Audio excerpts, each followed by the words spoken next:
So hello everyone, কি অবস্থা, কেমন আছো সবাই? তো আজকে আমরা শুরু করতে যাচ্ছি আমাদের স্থানাঙ্ক জ্যামিতির 9 নম্বর ক্লাস। আমরা 8 নম্বর ক্লাসে 11.4 শুরু করব, এই জন্য আমাদের প্রাথমিক আলোচনাগুলো হয়ে গেছে। আচ্ছা, তো তোমরা যদি কেউ দেখে না থাকো প্রাথমিক আলোচনার ক্লাসটা, তাহলে কিন্তু অবশ্যই দেখে আসবা, কারণ ওখানে কিন্তু এই চ্যাপ্টারে আমাদের কি কি সূত্রগুলো লাগবে, কি কি শর্তগুলো আমরা অ্যাপ্লাই করব, ঠিক আছে, মোটামুটি অনেক গুরুত্বপূর্ণ গুরুত্বপূর্ণ টপিক কিন্তু আমরা প্রাথমিক আলোচনার মানে গত ক্লাসটাতে কিন্তু আমরা করছি। ওকে, তো বি কেয়ারফুল, ওইটা কিন্তু ভালো মতো দেখে আসবা, আনলেস কিন্তু এই অঙ্কগুলো কিন্তু করতে পারবা না। এখন স্থানাঙ্ক জ্যামিতির মধ্যে কিন্তু সবচেয়ে কঠিন চ্যাপ্টার হিসেবে স্টুডেন্টরা ধরে থাকে 11.4-কে, বুঝতে পারছো? আর এটা করার রিজনটা কি? এটা করার রিজন একটাই, সেটা হচ্ছে গিয়ে স্টুডেন্টরা ম্যাক্সিমাম এই চ্যাপ্টারটা না বুঝে পড়ে। তুমি 11.1, 2, 3 যেরকম চ্যাপ্টার, সেটার সাথে কিন্তু এটাকে মেলাতে পারবা না। এখানে তোমার এই চ্যাপ্টারটা অনেকটা বলতে গেলে গেমের মতো, বুঝছো, গেম খেলার মতো। তুমি লজিক বুঝে বুঝে আমার এটা প্রয়োজন আমি এটা অ্যাপ্লাই করব, আমার ওইটা প্রয়োজন আমি ওইটা অ্যাপ্লাই করব, মানে বলতে গেলে এই টাইপের। আমার কাছে পার্সোনালি মনে হয় এই চ্যাপ্টারটা হচ্ছে অনেকটা গেম খেলার মতো। আমাকে নতুন নতুন প্রবলেমের মধ্যে ফেলে দিতেছে। আমি নতুন নতুন আমি কিছু কিছু ওয়েপন আছে আমার কাছে, সেই ওয়েপন দিয়ে আমি প্রবলেমগুলোকে সলভ করতেছি বা সিচুয়েশনটাকে ট্যাকেল করতেছি, বুঝতে পারছো? তো এই জন্য তোমার প্রাথমিক আলোচনার ক্লাসটা কিন্তু জানাটা খুব জরুরি। প্রাথমিক আলোচনার ক্লাসটা যদি তুমি ভালো করে জানো, তাহলে কিন্তু এই চ্যাপ্টারটা তোমার জন্য মোটামুটি অনেক ইজি হয়ে যাবে। ট্রাস্ট মি, তোমার 11.1, 2, 3-এর থেকে তখন এই চ্যাপ্টারটা বেশি মজা লাগবে। ব্যাপারটা বুঝতে পারছো? করতে মজা লাগবে। তুমি যেমন গেম খেলতে মজা পাও, বা তুমি ধরো তোমার পছন্দের যে কাজটা করতে যেভাবে মজা পাও না, সেম ভাবে এই প্রবলেমগুলো তোমার সলভ করতে মজা লাগবে। ধরো তোমাকে যখন কোনো ধাঁধা দেওয়া হয়, তুমি কি ধাঁধা যখন পেরে যাও, অনেক আনন্দ লাগে না নিজের কাছে, যে আরে আমি তো ধাঁধাটা পেরে গেছি। আহ, তো ওই টাইপের একটা মজা পাওয়া যায় এই চ্যাপ্টারটা করার পরে, বুঝতে পারছো? তবে সেটা পারতে গেলে অবশ্যই তোমার আগে থেকে বেসিক নলেজ স্ট্রং থাকতে হবে। ব্যাপারটা ক্লিয়ার? তো এই জন্য প্রাথমিক আলোচনাটা কিন্তু ভালো মতো করে নিবা। আচ্ছা, তো গত ক্লাসে আমরা এখানে 7 পর্যন্ত করছিলাম, তাই না? 7 পর্যন্ত করছি, আর প্লাস হচ্ছে মেবি আমি 8-এর একটা দুটো অঙ্ক মনে হয় করাই দিছিলাম, আমি নট শিওর। বাট এই 8 নম্বরটা আজকে আমরা 8 নম্বর থেকে শুরু করব। তো এখানে খেয়াল করো, 8, 9, 10, হ্যাঁ, এই তিনটার মধ্যে দেখো, তিনটার মধ্যে সিমিলার সিমিলার অঙ্ক দিয়ে কিন্তু ভরা। তো আমি তোমাদের 8 নম্বর থেকে একটা অঙ্ক করে দিব, 9 নম্বর থেকে একটা করে দিব, 10 নম্বর থেকে একটা করে দিব। বাকিগুলো তোমরা নিজেরা দেখো, নিজেরা সব তথ্য সেম, একদম সেম টু সেম হুবহু অঙ্ক। তো এই জন্য আমি এগুলো করাবো না। ওকে, আমি 8, 9, 10 থেকে সব তোমাদেরকে একটা একটা করে করা দিব। আচ্ছা, তো চলো তাহলে আমরা ক্লাসটা শুরু করি, ঠিক আছে? একদম ঠান্ডা মাথায় খাতা কলম নিয়ে বসো, ঠান্ডা মাথায় ক্লাস করবা। এটা এটা কিন্তু গরম মাথা নিয়ে ক্লাস করলে হবে না। দরকার হয় একটা কোল্ড ড্রিঙ্কস খেয়ে নাও, কিছু ঠান্ডা পানি খেয়ে নাও, মাথার উপর 2টা বরফ রেখে নাও। তবে যাই করো না কেন, ঠান্ডা মাথায় এই ক্লাসটা করতে হবে। আচ্ছা, তো শুরু করি। আমি শুরু করব তার আগে আমাদের এই চ্যাপ্টারের যে সবচেয়ে মূল যে ব্যাপারটা, সেটা হচ্ছে 3টা সমীকরণ বের করার সূত্র। আমরা ফার্স্টে 3টা সমীকরণ বের করার সূত্রগুলো একটু লিখে রাখি এখানে। আমি জানি তোমরা যদি ক্লাসটা করে থাকো তাহলে অলরেডি তোমাদের এটা পারার কথা, বাট স্টিল আমি যখন অঙ্কগুলো করাবো, এটাকে সূত্রের সাথে রিলেট করার জন্য আমি মূলত সূত্রগুলো লিখে রাখতেছি এখানে। ঠিক আছে, আমাদের 3টা সূত্র ছিল। 1 নম্বর সূত্র হচ্ছে, যদি আমাদের দুটো বিন্দু দেওয়া থাকে, সাপোজ এ x1 y1 আর বি হচ্ছে x2 y2, তখন আমাদের এই সরলরেখা সমীকরণটা বের করার সূত্র ছিল y minus y1 divide by y1 minus y2 equals to x minus x1 divide by x1 minus x2। এটা হচ্ছে আমাদের দুইটা বিন্দু দেওয়া থাকলে সরলরেখা সমীকরণ বের করার সূত্র। 2 নম্বর আসি। 2 নম্বর হচ্ছে, যদি আমাদের একটা বিন্দু দেওয়া থাকে a, x1 y1 আর ঢাল দেওয়া থাকে, ঠিক আছে, ঢাল ঢাল দেওয়া থাকে m, তখন সেটার সমীকরণ বের করার সূত্র হচ্ছে y minus y1 equals to m into x minus x1। এটা হচ্ছে দ্বিতীয় সূত্রটা। 3 নম্বর সূত্র হচ্ছে, আমাদের ঢাল দেওয়া থাকবে, ঠিক আছে, ঢাল m আর y এর ছেদক দেওয়া থাকবে c, তখন সরলরেখার সমীকরণ হচ্ছে y equals two mx plus c। এটা হচ্ছে আমাদের সরলরেখার আদর্শ সমীকরণ, ঠিক আছে? আদর্শ সমীকরণ মানে কি, আমরা সব ধরনের সরলরেখাকে যখন আমি এই সূত্র অ্যাপ্লাই করি আর এই সূত্র অ্যাপ্লাই করি, যে কোনো সূত্রে অ্যাপ্লাই করো না কেন, তুমি অ্যাপ্লাই করার পরে অবশ্যই সূত্রটাকে এই ফরমেশনে সবসময় লিখবা। অলরাইট? আচ্ছা, তো আমাদের এই যে মোটামুটি পর্যন্ত শেষ, এখন আসলে আমরা অঙ্কটা শুরু করি। আমরা 8 নম্বর অঙ্কটা দিয়ে শুরু করি। 8-এর কোনটা করাবো বলো তো? 8-এর ক খ গ গ নাম্বারটার মধ্যে A0 2A 3A আছে, তো আমি এটা করাই দিই, গ নাম্বারটা করাই দিই। ঠিক আছে, গ কি আছে, আমরা ফার্স্টে লিখবো দেওয়া আছে। দেওয়া আছে কি, বিন্দুগুলো কি কি, বিন্দু গুলো দেওয়া আছে, বিন্দুগুলো কি কি আমাদের, এ হচ্ছে A0, আর বি হচ্ছে কত 2A, আর 3A, তাই না, 3A, এটা হচ্ছে আমাদের দুইটা বিন্দু দেওয়া আছে। অলরাইট, এখন এই দুইটা বিন্দু দিয়ে আমাদের ঢাল বের করতে বলা হয়েছে, না ঢাল না সমীকরণ, সরি, এখানে আমাদের নিম্নোক্ত বিন্দু সমূহ দিয়ে অতিক্রান্ত সরলরেখার সমীকরণটা নির্ণয় করতে বলা হয়েছে। তো আমরা বলতে পারি তাহলে যে এ বি রেখার সমীকরণ, এ বি রেখার সমীকরণ কত, এই যে দেখো দুইটা বিন্দু দেওয়া থাকলে আমরা এই সূত্র অ্যাপ্লাই করি, y minus y1, y minus, এ দেখো এটা হচ্ছে x1 ধরি, এটা হচ্ছে y1, এটা হচ্ছে x2, এটা হচ্ছে y2, তাহলে y মাইনাস y1 মানে হচ্ছে y minus 0, y1 minus y2 0 minus 3a, x minus x1 মানে হচ্ছে a, x1 মাইনাস x2, আচ্ছা x1 মানে কত, x1 মানে হচ্ছে a মাইনাস 2a, বুঝছো? এই যে সিম্পলি আমরা মানটা বসাই দিছি, এখন দেখো কত আসে, আমাদের এখানে আসতেছে y, এখানে আসতেছে মাইনাস 3a, এখানে আসতেছে x মাইনাস a, এখানে আসতেছে কত, এখানে আমাদের মাইনাস a থাকবে, এখানে আছে a মাইনাস 2a, তো মাইনাস a থাকবে। আচ্ছা, এই মাইনাস কাটা চলে যাবে, এই a কাটা চলে যাবে, থাকবে কত, আমি এক কাজ করি, 3 কে পাশে একবার গুণ করে ফেলি, y equals two 3x minus 3a। Alright, তো এই যে দেখো এটাই তো আমাদের সমীকরণ, এটাই তো আমাদের সমীকরণ হয়ে গেছে। ঠিক আছে, এটা হচ্ছে আমাদের অ্যান্সার। ক্লিয়ার? তো আশা করি সবাই এটা বুঝতে পারছো। তো এটা হচ্ছে আমাদের কত নম্বর গেল, এটা 8-এর গ নম্বরটা গেছে, তাই না? তো 8-এর গ নম্বরটা গেল, এবার আমাদের 9 নাম্বারটাতে আমরা চলে যাই। আশা করি এটা সবাই বুঝতে পারছো। ঠিক আছে, তো আমরা 9 নাম্বারটা চলে যাব। 9-এর কোনটা করবো বলো তো? 9-এর আমরা দেওয়া আছে, একটা নাম হচ্ছি দেওয়া আছে, বারবার লিখতে হবে। আচ্ছা, 9-এর কোনটা করাবো বলো? একটা করালেই হয়, কোনো সমস্যা নেই। নিম্নোক্ত প্রতি ক্ষেত্রে সরলরেখার সমীকরণ নির্ণয় করো। তো আমি এখানেও গ নাম্বারটাই করে, এখানে যেহেতু গ লেখা আছে, কি আছে এখানে, ঢাল। দেখো ঢাল দেওয়া আছে কত, ঢাল হচ্ছে -3, আর ওয়াই অক্ষের ছেদক দেওয়া আছে, ওয়াই অক্ষের ছেদক কত 5, এই দুটো দেওয়া আছে। তাহলে বলো ঢাল আর ছেদক দেওয়া থাকলে আমরা কোন সূত্র অ্যাপ্লাই করি, এই যে এটা, ঢাল আর ছেদক দেওয়া থাকলে আমরা যে y equal to mx plus c এই সূত্রটা অ্যাপ্লাই করি। তো আমরা বলতে পারি সুতরাং সমীকরণ কি দাঁড়াবে, সুতরাং আমরা বলতে পারি সরলরেখাটির সমীকরণ, সরল রেখাটির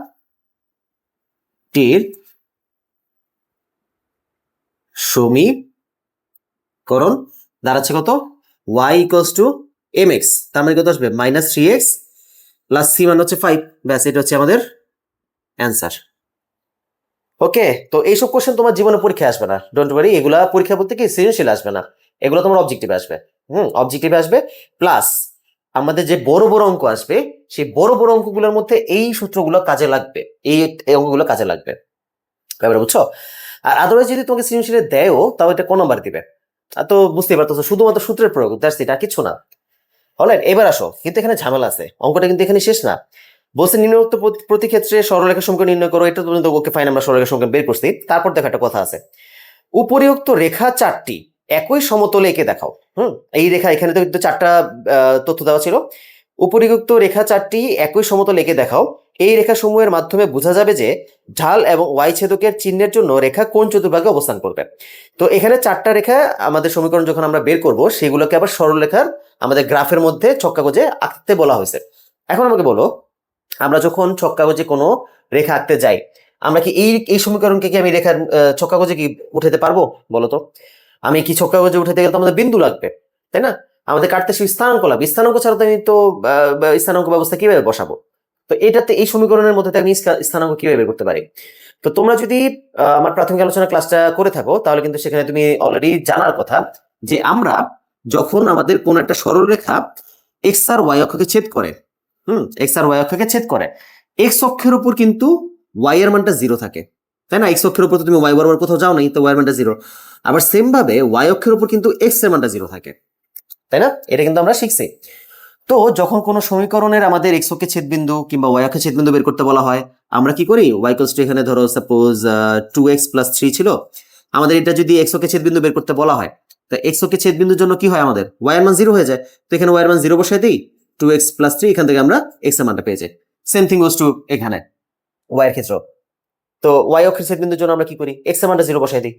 ওকে, তো এই যে এইভাবে কিন্তু আমরা দুইটা বিন্দু চাইলে বের করতে পারি যে কোনো সমীকরণে। তোমাকে যে কোনো সমীকরণ দিব, তুমি সব সমীকরণে কিন্তু এভাবে স্থানাঙ্কটা বের করে ফেলতে পারবা।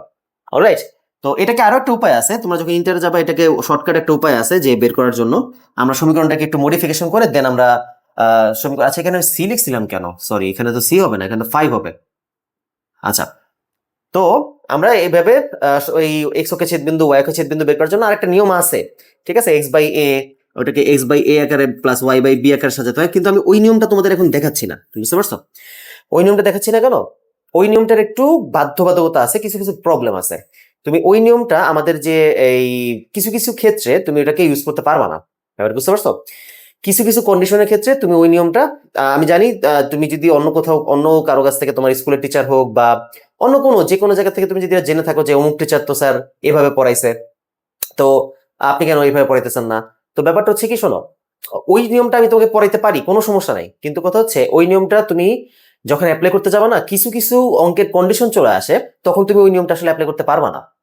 এখন আমার পক্ষে তোমাকে রিয়েল লাইফ এক্সাম্পল দিয়ে দেখানোটা পসিবল না, বাট তুমি যখন বড় ভারী অঙ্ক সলভ করতে যাবা, টেস্ট পেপার সলভ করতে যাবা, তখন তুমি দেখবা যে ওই অঙ্কটা সব জায়গায় মানে ইউজ করা যায় না। তবে এই যে আমরা যে এক্স এর মান 0 বসায় ওয়াই এর মান বের করি, ওয়াই এর মান 0 বসায় এক্স এর মান বের করি, এই নিয়মটা তুমি পৃথিবীর যে কোনো অঙ্কের মধ্যে, যে কোনো সমীকরণের মধ্যে বিন্দু বের করতে বলে তুমি বের করতে পারবা, বুঝছো?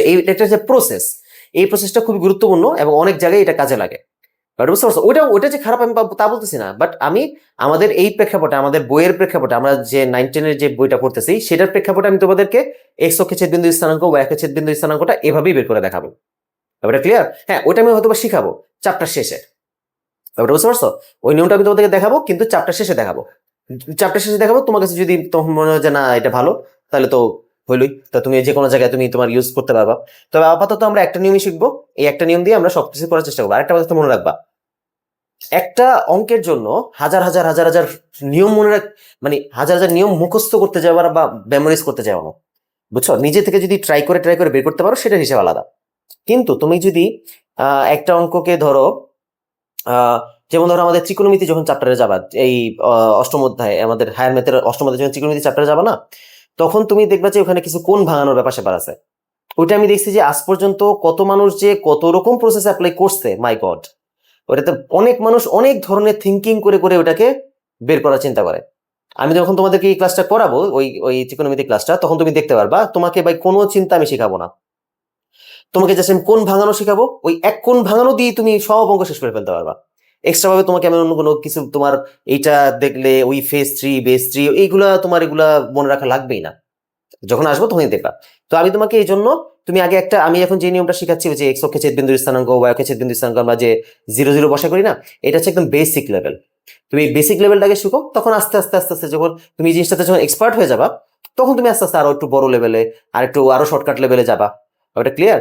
যখন অঙ্ক করবা শুরুতেই শর্টকাটের চিন্তা কখনো করবা না, এটা কিন্তু একটা ভুল ধারণা। শুরুতেই কখনো শর্টকাটের চিন্তা করবা না, ফার্স্টে বেসিক যে ব্যাপারটা, কোথা থেকে আসছে, কিভাবে উৎপত্তি হয়েছে, এই ব্যাপারগুলোর দিকে আগে ফোকাস করবা, দেন তুমি অন্য কোনো টপিকে যাবা। তখন এটা করলে কি হবে, তোমার ম্যাথমেটিক্সের শেখার তোমার ক্যাপাবিলিটি, মানে মোট কথা হচ্ছে তোমার সলভিং ক্যাপাবিলিটিটা তখন বৃদ্ধি পাবে।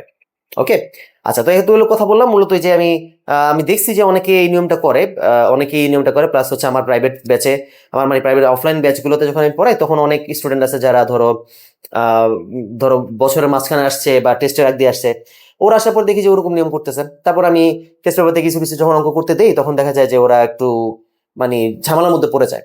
তো এই জন্য আমি তখন তোমাদেরকে বলছি যে ওই নিয়মটা তোমরা না, স্কিপ করাটাই ভালো। এই আমি এখন যেভাবে করাচ্ছি, যে এক্স এর মান 0 ধরে ওয়াই এর মান 0 ধরে, এইভাবে করাটাই আই থিঙ্ক বেটার হবে। তাও আমি তোমাদেরকে দেখাই দিব, আমাদের ক্লাসটা শেষ হোক, এই কোর্স শেষে, মানে আমাদের যখন এই চ্যাপ্টারটা শেষ হবে, দেন আমি তোমাদেরকে দেখাবো সৃজনশীল করানোর সময় আমি কিছু কিছু জায়গায় ওই সূত্রটাকে অ্যাপ্লাই করবো। ঠিক আছে? আচ্ছা, তো চলো আমরা কি করব, সরলরেখাটি সমীকরণ বের করছি, এখন আমাদের যেহেতু এটাকে চিত্র আঁকতে হবে, তো আমাদের এই অক্ষের ছেদবিন্দু ওয়াই অক্ষের ছেদবিন্দু লাগবে। তো আমি কি করব, আমি এক কাজ করি, এটাকে দিয়ে দিলাম 1 নাম্বার। আমরা লিখবো যে ধরি 1 নং রেখাটি এক্স ও ওয়াই অক্ষকে যথাক্রমে এ ও বি বিন্দুতে ছেদ করে। ঠিক আছে, আমি একটু তোমাদেরকে চিত্রটা একটু হালকা হালকা এঁকে দেখাই। যে হচ্ছে রেখা, এই যে এক্স অক্ষের ছেদবিন্দু, এই হচ্ছে ওয়াই অক্ষের ছেদবিন্দু। আমরা এটাকে এ ধরছি, এটাকে বি ধরছি।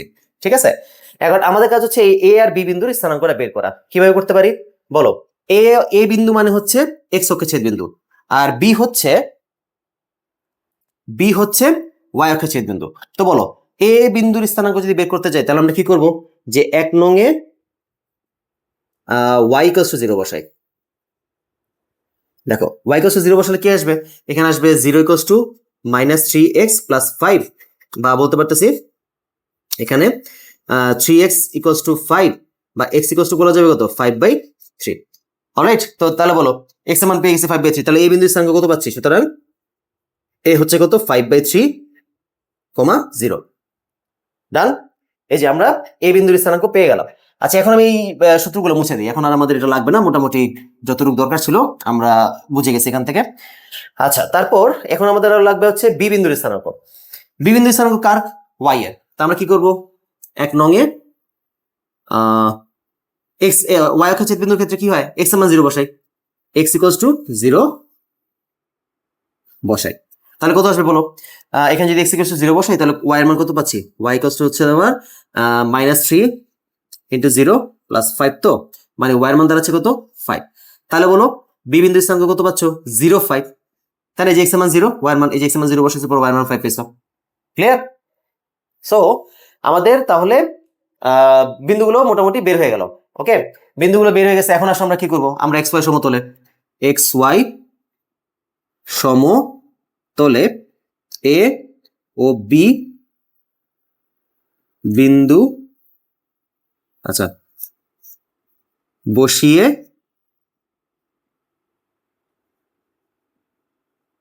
রেখাটি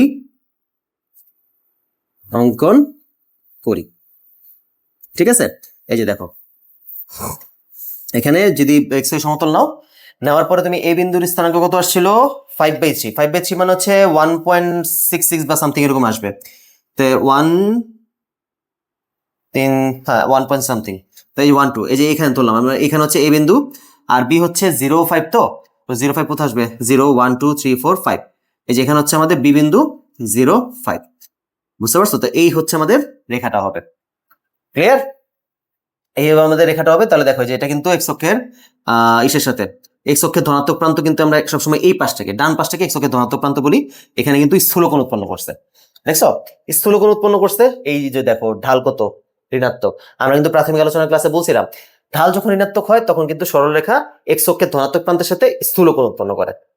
অলরাইট, তো আশা করি তোমরা ব্যাপারটা বুঝতে পারছো। এটা তো আমি তোমাদেরকে একটা অঙ্ক করে দেখাইছি, তো তোমাদের এরকম এখানে 4টা আছে, এই 4টা মানকে তুমি এভাবে মান বের করবা, বের করে এখানে বসায় বসায় চিত্রগুলো আঁকবা একই সমতলে। 4টাকে বের করবা, তো একই গ্রাফ পেপারের মধ্যেই আঁকবা, আলাদা আলাদা কিন্তু না।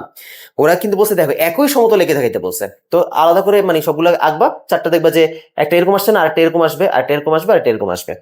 ঠিক আছে, ওকে। তো আমরা এই অঙ্কটা মোটামুটি ভালো করে বুঝছি। তো এক ব্যাপারটা বুঝো, এই অঙ্কগুলো কিন্তু ঠান্ডা মাথায়, তোমাদের শুরুতে বলছিলাম যে মাথার উপর বরফ নিয়ে ক্লাসটা করবা না, মানে বলতেছি লিটারালি নিতে বলতেছি না, পড়বা সর্দি কাছে লাগাই ফেলবা, বলতেছি যে মাথা ঠান্ডা করে এটা পড়বা। এটা কিন্তু তাড়াহুড়া করার অঙ্ক না, ঠান্ডা মাথায় একটা অঙ্ক ভালো করে বুঝে বুঝে করো। একটা অঙ্ক ভালো করে বুঝে বুঝে করো, তোমার কনসেপ্টটা যখন পুরোপুরি ক্লিয়ার হবে, তুমি সম্পূর্ণ অঙ্ক দেখবা যে আমি বলার আগেই অনেক কিছু বুঝে যেতেছো। বুঝতে পারছো? এই জিনিসগুলোকে একটু স্লো করতে হয়, একটু ঠান্ডা মাথায় করতে হয়। ওকে, আচ্ছা, তো আমাদের 9 নাম্বার শেষ। এখন আসো আমরা 10 নাম্বারে চলে যাই। এটা মুছে দিলাম, মুছে দিই, 9 নাম্বারের শেষ। এখন আমরা যাব 10 নাম্বারে। ওকে, আচ্ছা, 10 নাম্বারে কি বলছে, 10 নম্বর বলছে নিম্নোক্ত রেখাসমূহ এক্স অক্ষকে ও ওয়াই অক্ষকে কোন বিন্দুতে ছেদ করেছে তা নির্ণয় করো, তারপর রেখাসমূহ এঁকে দেখো। এখন আমি কি বলো, আমার কি এটাকে করানো তোমাকে প্রয়োজন আছে? তোমার কাছে কি মনে হয়? দেখো তো 9 নম্বর অঙ্কে কিন্তু যখন আমরা সমীকরণটা বের করছি, দেখো তো 10 নম্বর অঙ্কে যে অঙ্কগুলো আছে, দেখো এই যে 10 নম্বর অঙ্কে যে সমীকরণগুলো আছে, দেখছো এই সমীকরণগুলো কিন্তু একদম 9 নম্বর অঙ্কে যে সমীকরণটা বের করছিলাম হুবহু সেম, দেখছো? আর বলছে যে নিম্নোক্ত রেখাসমূহ এক্স অক্ষকে এবং ওয়াই অক্ষকে কোন বিন্দুতে ছেদ করে সেটা নির্ণয় করতে বলছে। তো একটু আগে তো আমরা সমীকরণটা বের করছিলাম, বের করার পর এক্স অক্ষে ছেদ বিন্দু বের করছি, ওয়াই অক্ষে ছেদ বিন্দু বের করছি, বের করে কি করছি না? তাহলে বলো আমাকে 10 নম্বরটা করানোর প্রয়োজন আছে? 10 নম্বরে কি একদম সেম টু সেম, তার মানে 9 নম্বরে যে যা কাজ করছি সেম টু সেম এখানে এসে পড়লো না? এখানে তো উল্টা আরো ভালো হয়েছে, এখানে সমীকরণ এক্সট্রা বের করা লাগবে না, সলিড সমীকরণ দেওয়া আছে। তুমি সমীকরণটা নিবা, ধরে নিবা যে ধরি রেখাটি এক্স অক্ষকে ছেদ করে এ বিন্দুতে, ওয়াই অক্ষকে ছেদ করে বি বিন্দুতে। তো এ বিন্দুর জন্য ওয়াই এর মান 0 বসে দিবা, বি বিন্দুর জন্য এক্স এর মান 0 বসে দিবা, ব্যাস চলে আসবে দুইটা বিন্দু, চিত্র এঁকে ফেলবা। চিত্র আঁকতে বলছে, হ্যাঁ রেখে রেখে এঁকে দেখো, ডান।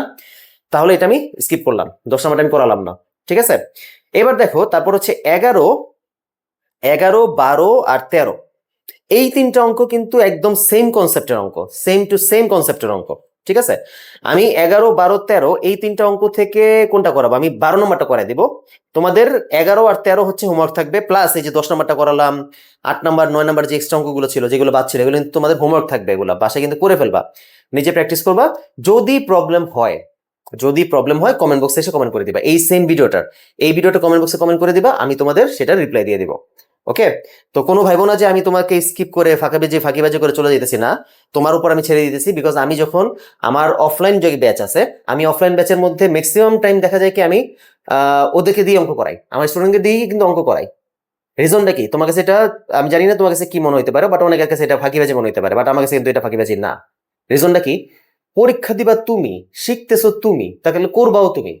তোমাকে তো সবকিছু আমি ধরে ধরে করাই দিব না, তাই না? তোমাকে যদি আমি সবকিছু ধরে ধরে করায় দেই তাহলে তুমি শিখবাটা কি? ব্যাপারটা বুঝো। দেখবা যে সকল বাচ্চারা ছোটবেলার থেকে বেশি লাদুবুদু করে বড় হয় না, যারা অলওয়েজ কোলে কোলেই থাকে, মানে অতিমাত্রায় আদরে যারা বড় হয়, একটা কথা আছে অতি আদরে বাদর হয়ে যায়, বুঝছো? ব্যাপার হচ্ছে আমি যদি ছোটবেলা থেকে আমার বাচ্চাকে হাঁটতেই না দেই, অলওয়েজ যদি মাথার উপর তুলে রাখি, তো হাঁটা শিখবে কোথা থেকে? ব্যাপারটা বুঝতে পারছো? এই ব্যাপারটা আমি সবসময় অ্যাপ্লাই করি। কথা হচ্ছে তুমি তোমাকে যতটুকু দেখানো আমি দেখাই দিছি, এখন পরের যে স্টেপটা তুমি নিবা। হ্যাঁ, তুমি যদি আটকে যাও সেটা আমি তোমাকে হেল্প করব। আর ওই কাজটা আমি এখন অনলাইনে যে ব্যাচটা করতেছি এখানেও আমি এটা করার ট্রাই করতেছি, যে তুমি নিজে ট্রাই করবা, করার পরে যদি দেখো যে না পারতেছো, তখন তুমি এসে কমেন্ট বক্সে লিখবা, দরকার হয় তুমি খাতার মধ্যে করছো সেটা ছবি তুলে আমাকে দিবা, যে স্যার এটা আমি পারতেছি না, এটা আমাকে একটু হেল্প করেন। তাহলে সাথে সাথে আমি তোমাকে আমি আমি নিজে খাতার মধ্যে তুলে হয়তো ছবি দিতে পারি, অথবা আমি কনসেপ্টটা ভিডিও করে, ছোট্ট ভিডিও করে, আমার কমেন্ট বক্সে কিন্তু ভিডিও পোস্ট করার অপশন আছে, আমি কমেন্ট এসে লিখে আমি ভিডিওটা পোস্ট করে দিব, দ্যাটস ইট। ব্যাপারটা বুঝতে পারছো? সো এই জিনিসটা কিন্তু ক্লিয়ার থাকবা যে আমি যে এই কাজগুলো করাচ্ছি এগুলো কিন্তু বাসায় হোমওয়ার্ক করবা, অবশ্যই হোমওয়ার্ক করবা। আচ্ছা, তো 11, 12, 13 এর মধ্যে আমি 12 নম্বরটা করে দিই। 12 নম্বরটা একটু দেখতে ওই যে 1/something ভগ্নাংশ আছে, তো 12 নম্বরটা করি। তো 12তে আমরা কি দেখতে পাচ্ছি? দেওয়া আছে আহ দেওয়া আছে, তো আমরা এক কাজ করি, বিন্দুগুলোর নাম দেওয়া নাই। আচ্ছা, বিন্দুগুলো নাম দিয়ে ধরে নিই আমরা। ধরি ধরি বিন্দু গুলো। আচ্ছা, বিন্দুগুলো হচ্ছে কি কি? এ, কে স্কোয়ার, 2k। আর আরেকটা বিন্দু দেখো যে এত এত বিন্দুগামী এবং এত ঢাল বিশিষ্ট রেখা সমীকরণ নির্ণয় করো, একটা কনসেপ্ট এখানে নির্ণয় করতে বলছে সমীকরণ। আরেকটা বলছে যদি রেখাটি এত বিন্দু দ্বারা অতিক্রম করে তবে কে সম্ভাবনা নির্ণয় করো। বিন্দু এখানে দুইটা আছে, তো আরেকটা বিন্দুর নাম ধরে নেই বি। বি হচ্ছে -2, 1। আর ঢাল কত দেওয়া আছে? ঢাল হচ্ছে 1/k, ঠিক আছে? অলরাইট, এখন আমাকে বলো, আমরা যে এই বিন্দুগামী আর এই ঢাল বিশিষ্ট রেখার সমীকরণ বের করতে বলছে, তা বলো তো আমরা এ বিন্দুগামী ও 1/k ঢাল বিশিষ্ট রেখার সমীকরণ কি বলতে পারি? আমরা একটা বিন্দু দেওয়া আছে, একটা ঢাল, মনে আছে একটা বিন্দু একটা ঢাল দেওয়া, তাহলে কি হয়? y minus y one equals to m into x minus x one, এটা হচ্ছে আমাদের সূত্র। তো আমরা এখানে অ্যাপ্লাই করতে পারি y মাইনাস ওয়াই ওয়ান কত বলতো এখানে? ওয়াই ওয়ান হচ্ছে 2k এম ইন্টু মানে হচ্ছে 1/k into x minus x one কত? k square. ব্যাপারটা ক্লিয়ার? এই সূত্র সমীকরণ বের করে ফেলছি। এখন আসলে এটাকে সিম্পলিফাই করি। y মাইনাস 2k, এই যে 1/k যদি x এর সাথে গুণ হয় আসবে কত? x/k। 1/k যদি k স্কয়ার সাথে গুণ হয় একটা k কাটা চলে যাবে, থাকবে শুধুমাত্র k। অলরাইট, সবাই কি বুঝতে পারছি? আচ্ছা, এভাবে না করে তুমি চাইলে কে এই পাশে আগে গুণ করে দিয়েও করতে পারতা, অ্যাজ ইউ উইশ, কোনো সমস্যা ছিল না। ঠিক আছে? আচ্ছা, তো আমরা কি করতে পারি? y equals two x/k minus k plus 2k, এই যে 2kটাকে এই পাশে নিয়ে আসলাম। তাহলে সুতরাং y ইকুয়ালস টু বলা যাচ্ছে x/k, এখানে আসবে তোমার প্লাস k। ঠিক আছে? এই যে এটা হচ্ছে আমাদের একটা অ্যান্সার। কেন অ্যান্সার? ওই যে আমাদের বলছে যে এত বিন্দুগামী এবং এত ঢাল বিশিষ্ট রেখার সমীকরণ বের করো। তো এটা হচ্ছে এত বিন্দুগামী এত রেখার বিশিষ্ট রেখার মানে সমীকরণটা আমরা বের করছি। এখন আমাদের বলছে যে 2 নম্বর কনসেপ্টে চলে যায়। 2 নম্বর যে পার্ট, যদি রেখাটি -1 বিন্দু দ্বারা অতিক্রম করে তবে কে এর সম্ভাব্য মান। বলছে যে এই রেখাটি যদি -2, এই যে -1 বিন্দু দ্বারা অতিক্রম করে, ঠিক আছে? এখন আমরা কি জানি? তা আমরা বলতে পারি, আচ্ছা এটার ব্যাপারটা একটু আলোচনা করে নিই। আমরা প্রাথমিক আলোচনা ক্লাসের মধ্যে শিখছিলাম যে একটা সরল রেখার উপর আমরা যদি বিন্দু গুনতে যাই না, হাজার হাজার হাজার হাজার কোটি কোটি কোটি কোটি লক্ষ লক্ষ লক্ষ লক্ষ বিন্দু পাওয়া যাবে, এবং এই সরল রেখার উপরস্থ প্রত্যেকটা বিন্দু দ্বারা এই সরল রেখার সমীকরণটাকে সিদ্ধ করা যাবে। সিদ্ধ মানে কি? সিদ্ধ মানে হচ্ছে তুমি সমীকরণের উপর যদি এই বিন্দুগুলোর মানকে বসাও, অর্থাৎ ভুজ আর কোটিকে বসাও, দ্যাট মিনস এক্স এর মান আর ওয়াই এর মানকে বসাও, তাহলে অলওয়েজ বাম পক্ষ আর ডান পক্ষটা আমরা সেম পাবো। ফর এক্সাম্পল, ধরো তোমাকে যদি বলা হয় y equals two -2x plus 5, হ্যাঁ, এখন ধরলাম যে এইটার দ্বারা এই যে এই সরলরেখাটাকে মিন করতেছে। এখন এই সরলরেখার উপরস্থ একটা বিন্দু যদি হয়, সাপোজ কত ধরবো?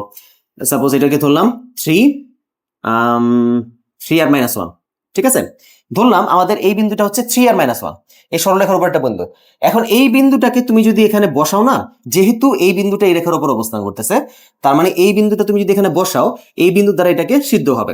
মানে এখানে যদি তুমি দেখো এক্স এর মান 3 বসাবো, -2 × 3 + 5, আর ওয়াই এর মান কত এখানে বসাবো? -1।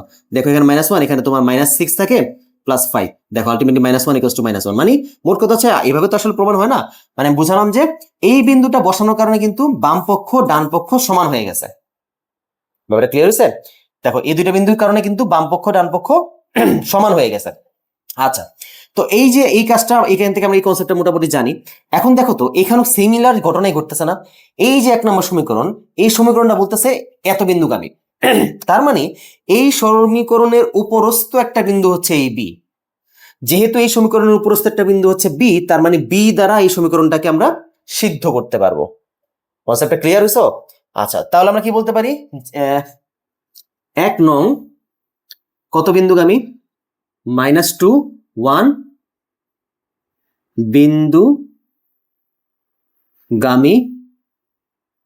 হওয়ায় বলা যায় 1 নং x ইকুয়ালস টু -2 ও y ইকুয়ালস টু 1 এর জন্য সিদ্ধ হয়। আচ্ছা, সিদ্ধ মানে কি? সিদ্ধ হবে কেউ ভাইবো না যে ডিম সিদ্ধ। হ্যাঁ, ডিম সিদ্ধ হয়, কিন্তু সিদ্ধ হওয়া মানে কি? সিদ্ধ হওয়া মানে যাকে আমরা শুদ্ধি পরীক্ষা করার পরে শুদ্ধি পরীক্ষা যথাযথ হয়, অর্থাৎ সার্থক হয়, তখন আমি বলি ওই জিনিসটা সিদ্ধ হয়েছে। ব্যাপারটা কি বুঝছো? যেমন আমি যদি এই সমীকরণটাকে, এই যে আমি যে শুদ্ধি পরীক্ষা যদি করতে চাইতাম, যে এক্স এর মান আমাদের যে বিন্দু দুইটা আসছিল, একটু আগে যে সমীকরণটা লিখছিলাম, y equals two -2x plus কত লিখছিলাম? 5 লিখছিলাম মনে হয়। আচ্ছা, এই সমীকরণটা আমি বলছিলাম যে 3 আর -1 দ্বারা সিদ্ধ হয়েছিল, তাই না? মোট কথা হচ্ছে আমরা এই সমীকরণটাকে যখন 3 আর -1 দ্বারা শুদ্ধি পরীক্ষা করছি, শুদ্ধি পরীক্ষা মানে কি, মানগুলো বসায় আমরা চেক করছি। যখন আমরা এই বিন্দুগুলো দ্বারা এই সমীকরণের মধ্যে বসায় চেক করছি যে এটা কি কারেক্ট কিনা, দেখছি যে শুদ্ধি পরীক্ষা করছি। শুদ্ধি পরীক্ষা করার পর দেখলাম যে না, এটা শুদ্ধি পরীক্ষায় সফল হয়েছে। তো এই ব্যাপারটাকে আমরা কি বলি, যে এই বিন্দু দ্বারা এই রেখাটা সিদ্ধ হয়েছে। এটা বুঝতে পারছো, এই বিন্দু দ্বারা এই রেখাটা সিদ্ধ হয়েছে, এই জিনিসটাকে এই জন্য মূলত এখানে সিদ্ধ বলা হয়। অলরাইট, তো আশা করি তোমরা শুদ্ধি সিদ্ধ নিয়ে ব্যাপারটা ক্লিয়ার হয়েছো। সিদ্ধ মানে কিন্তু এখানে ডিম সিদ্ধ না, আলু সিদ্ধ না। হ্যাঁ, আচ্ছা, অলরাইট। তো সিদ্ধ হবে, তো আমরা সিদ্ধ করি। তাহলে আমরা বলতে পারতেছি অর্থাৎ কি বলা যাবে, আমরা এখানে যদি এক্স এর মান 2 বসাই আর ওয়াই এর মান 1 বসাবো, তাই তো, -2 আর 1, এখানে 1 ইকুয়ালস টু এক্স এর মান কত, এক্স এর মান হচ্ছে -2 ডিভাইড বাই কে প্লাস কে। ওকে, এখন আমরা যেহেতু এখানে নিচে কে আছে, এক কাজ করি, সবার সাথে কে গুণ করে দিই। তাহলে এখানে কে চলে আসবে, এই নিচে কেটা বাদ চলে যাবে, আর এখানে হয়ে যাবে কে স্কোয়ার। সাইড নোট দিয়ে দাও, কে দ্বারা গুণ। অলরাইট, তো বুঝতে পারছি। আচ্ছা, এখন আসো আমরা এখানে 0 equals to k square minus k -2, ঠিক আছে, এটা আসছে। এখন এটাকে আমরা কি করব, আমরা দ্বিঘাত সমীকরণ হয়ে গেছে, মিডল টার্ম ব্রেক করি। 0 equals to k square -2k plus k -2, বা বলতে পারতেছি 0, কে কমন গেলে কে -2, 1 কমন গেলে কে -2, ঠিক আছে, বা 0 ইকুয়ালস টু কে -2 আর হচ্ছে কে প্লাস 1। এখন আমরা দুইটি রাশির গুণফল কখনো 0 হইতে পারে না, এই কনসেপ্টটা কি জানো সবাই? আমরা এখানে কেন হয় অথবা যাই এরপরে, রিজন হচ্ছে দুটি রাশির গুণফল কখনোই কিন্তু 0 হতে পারে না, আনলেস তাদের মধ্যে যে কোনো একজন 0 হয়। দুটি রাশির গুণফল যদি 0 হয়, তার মানে ডেফিনেটলি এর মধ্যে কেউ না কেউ 0 হবে। এখন আমি কি জানি কে 0? এই ক্ষেত্রে আমরা ধরে নিই কি, আমরা ধরে নিই হয় কে -2 ইকুয়ালস টু 0, তাহলে সুতরাং বলতে পারতেছি কে ইকুয়ালস টু 2, অথবা k plus 1 equals to 0, that means k equals to হচ্ছে -1, ঠিক আছে। তো আমরা এখানে কি পেলাম, সুতরাং আমরা কে এর মান পাচ্ছি দুইটা, কে ইকুয়ালস টু 2 আর -1। আমাদের দেখো এখানে অঙ্কের মধ্যে কি যে বের করতে বলা হয়েছিল, আমাদের বের করতে বলা হয়েছিল কে এর সম্ভাব্য মান নির্ণয় করতে। ক্লিয়ার? তো এই যে আমাদের পুরো অঙ্কটা শেষ। তো এখন তুমি যদি 11 দিকে তাকাও, 11 নম্বর অঙ্কের দিকে তাকাও, দেখো কি বলছে, কে জিরো বিন্দুগামী ও কে ঢাল বিশিষ্ট সরল রেখার সমীকরণ কে এর মাধ্যমে নির্ণয় করো। যদি রেখাটি 5-6 বিন্দুগামী হয় তবে কে এর মান নির্ণয় করো। দেখো সেম অঙ্ক না, আমাদের কে জিরো বিন্দুগামী, কে ঢাল বিশিষ্ট, তার মানে বিন্দু দেওয়া আছে, ঢাল দেওয়া আছে, আমরা বিন্দু আর ঢাল দেওয়া থাকলে সমীকরণ বের করে ফেলতে পারবো। এই যে সমীকরণ বের করে ফেললাম। তারপর বলছে যদি রেখাটি 5-6 বিন্দুগামী হয়, এই যে রেখাটা 5-6 বিন্দুগামী হওয়ার কারণে এটা দ্বারা সিদ্ধ হবে। যদি সিদ্ধ হয়, সিদ্ধ হলে আমরা শুদ্ধি পরীক্ষা করবো, দেন আমাদের কে এর মানটা অটোমেটিক্যালি চলে আসবে। ওকে, তো এটা তো গেছে আমাদের কত, এটা হচ্ছে আমাদের 11। আমরা 12 নম্বর তো করলামই। 13 নম্বর আসো, 13 নম্বর সেম, একটি রেখা এত বিন্দু দিয়ে যায় যার ঢাল হচ্ছে এত, তার মানে দেখো এত বিন্দু দিয়ে যায়, তার মানে একটা বিন্দু দেওয়া আছে, ঢাল হচ্ছে এত, ওই রেখাটারই একটা ঢাল হচ্ছে 1/2। তার মানে আমাদের এখানেও সেম জিনিস, বিন্দু আর ঢালের ব্যাপার স্যাপার আছে। তো বিন্দু আর ঢালের ব্যাপার স্যাপার থাকলে আমরা এই সূত্র অ্যাপ্লাই করে সমীকরণ বের করবো। দেন আমরা কি করব, রেখাটি এত বিন্দু দিয়েও যায়, দেখো আমাদের সমীকরণ বের করা শেষ। তারপর আবার এটাও বলছে এই যে রেখাটা বের করছি আমরা, এই রেখাটা আবার 3k বিন্দু দিয়েও যায়। তো যেহেতু 3k বিন্দু দিয়ে যায়, তার মানে এটা 3 আর k দ্বারা সিদ্ধ হবে। মোট কথা হচ্ছে যে কোনো রেখা কোনো একটা বিন্দুর উপর দিয়ে যদি যায়, সেই বিন্দু দ্বারা ওটাকে সিদ্ধ করে ফেলা যাবে। ব্যাপারটা ক্লিয়ার? মোট কথা হচ্ছে এই রেখাটা যেই যেই রাস্তা দিয়ে যাবে, সেই রাস্তার মালিকও হয়ে যায়। ওকে, আচ্ছা, তো এই যে আমাদের 13 নম্বরটা দেখছো, আমি বললাম না ফার্স্টে যে 10 11 সরি 11 12 13 সেম টু সেম অঙ্ক। এখন কি বুঝতে পারছো? আচ্ছা, তো আমরা এটা বুঝতে পারলাম। এখন আমরা চলে যাব, তাহলে আশা করি পারবা, 11 12 13 কোনো সমস্যা হওয়ার কথা না। 14 নম্বর চলে যাই। 14 নম্বরটা ভয়ানক লেভেলের গুরুত্বপূর্ণ অঙ্ক। তোমরা টেস্ট পেপার যদি ঘাটলে পরে দেখবা যে কি পরিমাণে যে 14 নম্বরটা দিছে, মাই গড। টেস্ট পরীক্ষায় স্কুলগুলোতে সবচেয়ে বেশি পছন্দের অঙ্ক হচ্ছে এই চ্যাপ্টারের মধ্যে 14 নম্বরটা। বুঝতে পারছো? 14 নম্বরটা বলতে গেলে বিশাল লেভেলের তাদের পছন্দের অঙ্ক। আর হচ্ছে কি, যেখানে সৃজনশীলের যে বিশের কিছু ব্যাপার আছে, যে ক্ষেত্রফলের কনসেপ্ট আছে, এই দুইটা হচ্ছে টিচারদের সবচেয়ে প্রিয় দুইটা কোশ্চেন। তো এরপরে যে এখন আমি 14 নম্বরটা দেখাবো, তোমরা কিন্তু বি কেয়ারফুল, খুব ঠান্ডা মাথায় কোশ্চেনটা দেখবা, সলিউশনটা দেখবা। অলরাইট, এটা বুঝতে পারছি আমরা, তাহলে মুছে ফেলি। এটাকে মুছে ফেললাম। আর বারবার বলতেছি এই চ্যাপ্টার ঠান্ডা মাথায় দেখবা, আস্তে ঠান্ডা মাথায় দেখবা, তাড়াহুড়ার অঙ্ক এই চ্যাপ্টার না। আচ্ছা 14 নাম্বার। 14 কি বলছে? 3 ঢাল বিশিষ্ট একটি রেখা এ এত বিন্দু দিয়ে যায়, এক্স অক্ষকে বি বিন্দুতে ছেদ করে। এ বিন্দুগামী অন্য আরেকটি রেখা এক্স অক্ষ দিয়ে যায়, সি এত বিন্দুতে ছেদ করে। ক বলছে এবি ও এসি রেখার সমীকরণ বের করো। খ বলছে ত্রিভুজ এবিসি এর ক্ষেত্রফল নির্ণয় করো। তো এক কাজ করি, আমি অঙ্কটা আগে লিখবো টিখবো সবগুলো পরে যাবো, আগে আগে অঙ্কটা কি বলছে একটু বুঝছা নেই। দেখো আমি একটু চিত্রটা আঁকি, এই এক্স ওয়াই সমতল আঁকছি। বলছে 3 ঢাল বিশিষ্ট একটি রেখা এ -1 6 বিন্দু দিয়ে যায়। এ হচ্ছে -1 1 2 3 4 5 6, এই যে এটা এ হচ্ছে -1 আর 6 বিন্দু দিয়ে যায়, যার ঢাল হচ্ছে 1/2 এবং রেখাটি সরি কই গেল, আমি 13 নম্বর চলে গেছি। আচ্ছা 3 ঢাল বিশিষ্ট একটি রেখা এ -1 6 বিন্দু দিয়ে যায় এবং এক্স অক্ষকে বি বিন্দুতে ছেদ করে। বি বিন্দুর স্থানাঙ্ক দেওয়া নাই। আচ্ছা দেখো ঢাল কি, আমাদের ঢাল কিন্তু 3, ঢাল 3 না? হ্যাঁ ঢাল হচ্ছে 3। ঢাল যদি 3 হয় দ্যাট মিনস ধনাত্মক। ধনাত্মক হলে বলো তো কি হয়? এক্স অক্ষের কিন্তু মানে এক্স অক্ষের ধনাত্মক প্রান্তের সাথে ও কিন্তু সূক্ষ্মকোণ উৎপন্ন করে। মানে মোট কথা হচ্ছে রেখাটা এই পাশে হেলে থাকে, এক্স অক্ষের ধনাত্মক দিকের পাশে হেলে থাকে। ঠিক আছে, তো আমাদের রেখাটা আমরা আনুমানিক ভাবে বলতে পারতেছি, তার মানে রেখাটা এইরকম কিছু একটা হবে।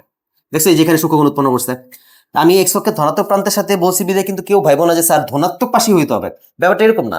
মোট কথা হচ্ছে এক্স অক্ষের ধনাত্মক দিকে, ধনাত্মক যেই দিকে যায়, ঠিক আছে, মোট কথা হচ্ছে বাম দিকের সাথে সূক্ষ্মকোণ উৎপন্ন করে এখানে থাকতে হবে। আচ্ছা তো এটা গেল আমাদের আনুমানিক চিত্রটা আঁকলাম। তো এখানে বলছে কি এক্স অক্ষকে বি বিন্দু ছেদ করে। ওকে, তারপর বলছে এই পর্যন্ত আমি চিত্রটা আঁকছি। এ বিন্দুগামী অপর আরেকটা রেখা আছে, আরো একটা রেখা আছে যে আবার ও এ কেই চুজ করছে, ও এবার এ দিয়েই যাইব। ঠিক আছে, তো আরেকটা রেখা কি বলছে, এ বিন্দু দিয়ে যাবে এবং এক্স অক্ষকে C20 বিন্দুতে ছেদ করে। 20, এই যে এ বিন্দু দিয়ে গিয়ে এই যে C20, এখানে C20 বিন্দুতে গিয়ে বিন্দু দিয়ে অতিক্রম করে। ব্যাপারটা বোঝা গেছে? তো বলছে যে সি বিন্দু দিয়ে এত দিয়ে ছেদ করে। তো এই যে আমাদের কনসেপ্ট দেওয়া আছে। আর এই যে আমাদের ফার্স্টে রেখাটা টানছিলাম, ওর ঢাল ছিল কত? ওর ঢাল ছিল হচ্ছে 3। ওর ঢাল কিন্তু 3 ছিল। তো এই হচ্ছে আমাদের তথ্য দেওয়া আছে। এখন আমাদের এ বি আর এসি রেখার সমীকরণ বের করতে বলছে। এখন আমাকে বলো, রেখার সমীকরণ বের করার জন্য আমরা 3টা সূত্র শিখছি। একটার মধ্যে 2টা বিন্দু লাগে, একটার মধ্যে একটা বিন্দু একটা ঢাল লাগে, আরেকটার মধ্যে ঢাল লাগে এবং ও একটা ছেদক লাগে। তো আমাদের যেহেতু এ বি আর এসি রেখার সমীকরণ বের করতে বলছে, দেখি ওই 3টা সূত্রের মধ্যে থেকে কি কি আছে, এখানে কি কি পাই আমরা। খেয়াল করো, ফার্স্টে আমি এ বি রেখার সমীকরণ যদি বের করতে চাই, আমি ফার্স্টে ক নাম্বারটা বের করব। ক নাম্বারটা আমরা বলি দেওয়া, আচ্ছা দেওয়া আছে, দেওয়া আছে কি এ বিন্দুর স্থানাঙ্ক হচ্ছে -1 6, বি বিন্দুর স্থানাঙ্ক বের করতে হবে। সি বিন্দুর স্থানাঙ্ক হচ্ছে 2 0, এ বি রেখার ঢাল হচ্ছে গিয়ে কত? 3। অলরাইট, এতটুকু তথ্য দেওয়া আছে। তার মানে এ বি রেখার জন্য আমরা কি কি পাচ্ছি? এ বি রেখার ঢাল আছে আর বিন্দু আছে। এই দেখো এ বি রেখা কি এ বিন্দু দিয়ে গেছে না? তো একটা বিন্দু দেওয়া থাকলে ঢাল দেওয়া থাকলে আমরা কি করি? তাহলে আমরা বলতে পারি যে সুতরাং এ বি রেখার সমীকরণ হবে কি?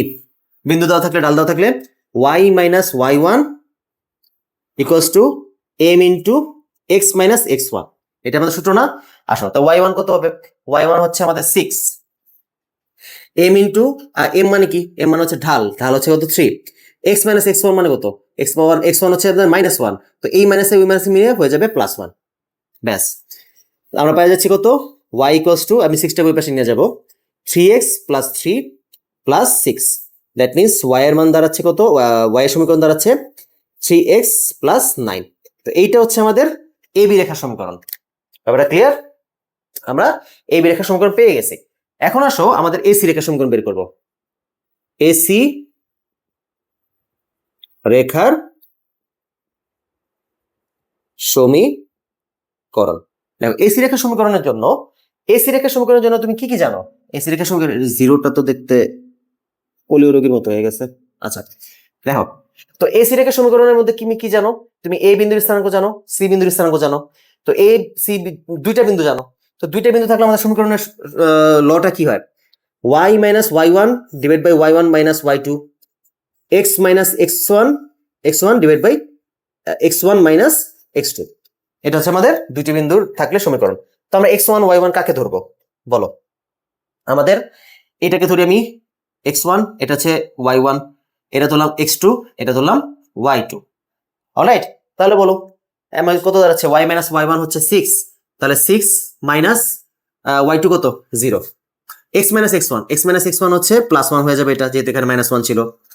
আর তাহলে কত আসবে? -1 মাইনাস 2। ক্লিয়ার? এই যে সূত্র বসাই দিছি। এখন সূত্র বসাই দিলে আমাদের বলো সমীকরণ কত দাঁড়াবে? সমীকরণ দাঁড়াচ্ছে কত? y মাইনাস 6, এখানে থাকবে 6, এখানে x প্লাস 1, এখানে থাকবে -3। ক্লিয়ার? আচ্ছা, এখন আমরা এই চিত্রটা একটু লাগবে আমাদের, আমি এটাকে মুছতেছি না এই জন্য। আচ্ছা, তো কি করব? আমরা এখানে বলতে পারতেছি, বা আমরা যদি আর গুণ করে দিই, -3y plus 318 equals to 6x plus 6, 6x plus 6 কত থাকবে? -3y, -3yটাকে এই পাশে রাখি, 6x প্লাস 6 -18, বা -3y ইকুয়ালস টু দাঁড়াচ্ছে কত? 6x -12, বা আমরা সবাইকে যদি দেখো -3 দ্বারা ভাগ করে দিই, দেখো এটাও 3 গুণিতক, 3 গুণিতক।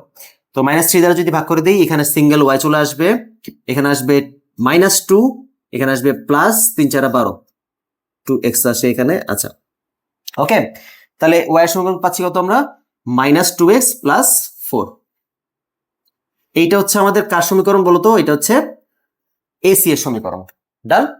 তো আমাদের কোন নাম্বার যে কোশ্চেন আমাদের বের করতে বলছিল, এ বি এর সমীকরণ, এসি এর সমীকরণ, আমরা কি বের করতে পারলাম? কোনো সমস্যা? ওকে, সমীকরণ বের করে ফেলছি। দেখছো আমাদের তথ্য দেওয়া ছিল, জাস্ট তথ্য অনুযায়ী আমাদের ব্রেন খাটাইছি আমরা, যে এই তথ্য দেওয়া আছে, এই তথ্য থাকলে আমরা কি করব? আমরা পেয়ে গেছি সব অ্যান্সার। ওকে, তো আমাদের ক নাম্বার কিন্তু শেষ। এখন খ নাম্বারটা কি বলছে? খ নাম্বার বলছে ত্রিভুজ এবিসি এর ক্ষেত্রফল নির্ণয় করো। ত্রিভুজ এবিসি এর ক্ষেত্রফল, এই যে দেখছো না এবিসি, এই যে এবিসি একটা ত্রিভুজ দেখতে পাচ্ছ এই জায়গায়, এই যে একটা ত্রিভুজ, এই যে হচ্ছে আমাদের ত্রিভুজ, এই ত্রিভুজের ক্ষেত্রফলটা বের করতে বলা হয়েছে। এখন ক্ষেত্রফল বের করার সূত্র কি আমরা প্রসেস কি শিখছি না? 11.2 চ্যাপ্টারে আমরা কিন্তু শিখে আসছি। 11.2 চ্যাপ্টারে এটা ক্ষেত্রফল বের করার প্রসেসটা ভালো করে শিখে আসছি। এখন সেই ক্ষেত্রফল বের করার জন্য আমরা দুইটা নিয়ম শিখছিলাম। একটা হচ্ছে নর্মালি আমরা ত্রিভুজের সূত্র দিয়ে করি, আর একটা ছিল যে ঘড়ির কাঁটার বিপরীতে নিয়ে মডুলাস দিয়ে করি। তো এই ক্ষেত্রে আমি কোনটা করবো? কোনটা ভালো হবে? আমরা যেহেতু চিত্রটা এখানে ফরমেশন করে রাখছি, এ এর পর বি আছে, বি এর পর সি আছে, তো এখানে বি এর মানটা যদি আমি বের করে ফেলতে পারি, তাহলেই তো আমাদের মডুলাস দিয়ে বের করে ফেলতে পারবো, তাই না? আনলেস তুমি যদি অন্য সূত্রে যাও, ত্রিভুজের অন্য সব যে হাফ ইন্টু ভূমি ইন্টু উচ্চতা বা ওই যে অত পরিসীমা দিয়ে আমরা যেই মানগুলো বের করি, তুমি যদি সেভাবে করতে যাও, তাহলে দেখো এখানে এটা আগে কি ধরনের ত্রিভুজ সেটা বের করতে হবে, সমকোণী নাকি সমদ্বিবাহু নাকি সমবাহু। যদি বিষমবাহু হয় তাহলে তো অবস্থা খারাপ। ঠিক আছে? তো এই ক্ষেত্রে আমরা সবসময় কি করি? আমরা সবসময় ওই যে মডুলাসের সূত্রটাই কিন্তু বেশিরভাগ ক্ষেত্রে ব্যবহার করার চেষ্টা করি। তো এই জন্য আমাদের প্রথম কাজ হচ্ছে বি বিন্দুর স্থানাঙ্ক বের করা। বি বিন্দুর স্থানাঙ্ক আমরা কিভাবে বের করতে পারি? প্রথমে বুঝো বি বিন্দুটা উৎপন্ন হয়েছে কিসের জন্য? বি বিন্দু উৎপন্ন হয়েছে যখন এ বি রেখা এক্স অক্ষকে ছেদ করছে। এ বি রেখা যখন এক্স অক্ষকে ছেদ করছে তখন কিন্তু বি বিন্দু উৎপন্ন হয়েছে। তার মানে আমি বি বিন্দুকে বলতে পারতেছি বি বিন্দু হচ্ছে এ বি রেখার এক্স অক্ষে ছেদ বিন্দু। এখন এক্স অক্ষে ছেদ বিন্দুর মধ্যে কি হয়? ওয়াই এর মান 0 হয়ে যায়, তাই না? তো ওয়াই এর মান যদি 0 হয়ে যায় তাহলে বলো তো এক্স এর মান কি তুমি বের করতে পারবে না? আমরা তো একটু আগে অঙ্কে করলাম। আমরা কি করব যে এখানে ফার্স্টে ক হতে প্রাপ্ত এ বি রেখার সমীকরণ কত বলতো? এ বি রেখার সমীকরণ কত আসছিল? y equals two 3x plus 9। Alright, y equals two 3x plus 9। তো এটাকে আমরা কি করব? এটা ছিল 1 নাম্বার। 1 নং এ যেহেতু x অক্ষের ছেদবিন্দু স্থানাঙ্ক y ইকুয়ালস টু 0 বসাই, তাহলে কত আসবে? 0 ইকুয়ালস টু 3x প্লাস 9, বা আমরা বলতে পারতেছি 3x ইকুয়ালস টু -9 বা x ইকুয়ালস টু তার হচ্ছে কত -3, ঠিক আছে। তো এই যে আমরা x এর মান পেয়ে গেছি, কত আসলো এখানে -3, ব্যাপারটা বুঝতে পারছি। তো এই দেখো বি বিন্দুর স্থানাঙ্ক আমরা পেয়ে গেছি। এখন বি বিন্দুর স্থানাঙ্ক যেহেতু আমরা পেয়ে গেছি, তাহলে বলো তো ক্ষেত্রফল বের করা এখন ইজি হয়ে গেল। তবে এই যে এই মানটা যখন বের করছো, বের করার পরে কিন্তু আমি কিন্তু এই চিত্রটা তোমাদেরকে ফার্স্টে বোঝানোর জন্যই আঁকছিলাম, পরে কিন্তু নতুন করে চিত্র আঁকার কথা আমি একবার বলি নাই, বলছি তোমাদেরকে। তুমি যখন এই যে বি বিন্দুর মানটা ফাইনালি বের করে ফেলছো, তাহলে আমি বলতে পারি যে সুতরাং বি এর স্থানাঙ্ক হচ্ছে কত -3, 0। তুমি এখন যখন ফাইনালি বি এর মানটা বের করে ফেলছো, এখন তোমার কাজ হচ্ছে তুমি একটা গ্রাফ পেপার নিবা টিচারের কাছ থেকে চেয়ে, গ্রাফ পেপার নিয়ে দেন সেই গ্রাফ পেপারটার মধ্যে এই চিত্রটা বসায় ফেলবা টুক করে। কেন বসাবা? কারণ এখন আমি মডুলাসের সূত্র অ্যাপ্লাই করব। হ্যাঁ, মডুলাসের সূত্র অ্যাপ্লাই করার সময় আমাদের গ্রাফ পেপারটা দিতে হয়, যে ঘড়ির কাঁটার বিপরীতে আছে সেই জিনিসটা বোঝানোর জন্য। অলরাইট, তো তুমি এটা দেখো বিন্দু পেয়ে গেছো, গ্রাফ পেপারের মধ্যে গ্রাফ আঁকতে মানে চিত্র আঁকতে কি এমন আহামরি কঠিন কিছু। অলরাইট, তো আমরা এখন কি করব, আমি এই পাশটা মুছে দিই, এখানে আমাদের না তো জায়গা নিতেছে না, ছোটখাটো একটা বোর্ড আমার। আচ্ছা, তো আমরা এখন কি করব, আমরা যেহেতু বি এর মান পেয়ে গেছি, এই যে চিত্র ধরলাম আমি বসাইছি, এখন আমি কি বলবো, বিন্দুগুলোকে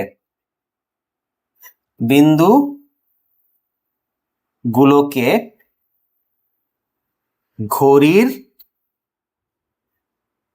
কাঁটার বিপরীতে নিয়ে ত্রিভুজ এবিসি এর ক্ষেত্রফল কত বলতো, হাফ। মডুলাস ফার্স্টে এ -1 6, তারপর বি -3 0, তারপর সি 2 0, তারপর আবার ঘুরে আসবে এ -1 6। তো বসাই হাফ, এটা এটা এটা 0 তো বাদ চলে যাবে, 0 বাদ চলে যাবে, 6 দুগুণে 12, সূত্র অনুযায়ী মাইনাস, তারপর এটা 0 বাদ চলে যাবে, এখানে থাকবে হচ্ছে গিয়ে -3 6 18। তো কত আসে, হাফ 12 প্লাস 18 মানে হচ্ছে কত, হাফ ইন্টু 30, দ্যাট মিনস 15 বর্গ একক। সবাই ক্লিয়ার? দেখছো? তো আমাদের এই যে আমরা ত্রিভুজ এবিসি এর ক্ষেত্রফলটা পেয়ে গেছি, ঠিক আছে। তো আশা করি সবাই বুঝতে পারছো। মোটামুটি এই অঙ্কটা যদি এখন তুমি পারো, বলতে গেলে তুমি পরীক্ষার হলে অ্যাটলিস্ট 6 মার্কস অথবা 3 মার্কস, ঠিক আছে। 6 মার্কস অথবা সরি কি বলতেছি, 6 মার্কস 3 মার্কস না, সরি, তুমি হয়তো বা 4 মার্কস অথবা 8 মার্কস, তুমি 4 মার্কস অথবা 8 মার্কস তুমি মোটামুটি কনফার্ম করে ফেলছো। এটা ক্লিয়ার? তো তবে এটাতে সামান্য মাঝে মাঝে চেঞ্জ আসে অঙ্ক, সামান্য চেঞ্জ বলতে কি, এই যে কথা যে আছে না বাংলা কথাগুলা, এগুলো একটু পেঁচায় টেঁচায় দেয় মাঝে মাঝে। তো পেঁচায় দিলেও দিন শেষে যেই লাউ সেই কদুই থাকে। তোমার কাজই হচ্ছে তুমি যখনই তথ্য পাবা, তোমাকে যখনই কোশ্চেন দিবে, তুমি চিত্রটা একটু নিজে নিজে ইমাজিন করে এঁকে ফেলবা, চিত্র এঁকে ফেলবা, এঁকে ফেলার পরে তুমি দেখবা যে তুরিতে শেষ। এই পুরো চ্যাপ্টারটাই চিত্রের উপর ডিপেন্ড করে শেষ হয়ে যায়, জানো, পুরো চ্যাপ্টারটা চিত্রের উপর ডিপেন্ড করে। আচ্ছা, তো গেল, এটা আমাদের শেষ। এখন আমরা পরের অঙ্কে চলে যাব। আচ্ছা, পরের অঙ্ক হচ্ছে কি 15 নম্বরটা, এটা মুছে দিলাম। ওকে, পরের অঙ্ক হচ্ছে আমাদের 15 নম্বরটা। 15 নম্বরটা কি বলছে, দেখাও যে y = এত এবং y = এত রেখাদ্বয় পরস্পরকে ছেদ করে না, রেখাদ্বয়ের চিত্র এঁকে ব্যাখ্যা করো কেন সমীকরণ দুটির সমাধান নেই। অলরাইট, আমরা 15 নম্বরটা শুরু করি। আমাদের সমীকরণগুলো কি আছে, আমরা বলতে পারি দেওয়া আছে।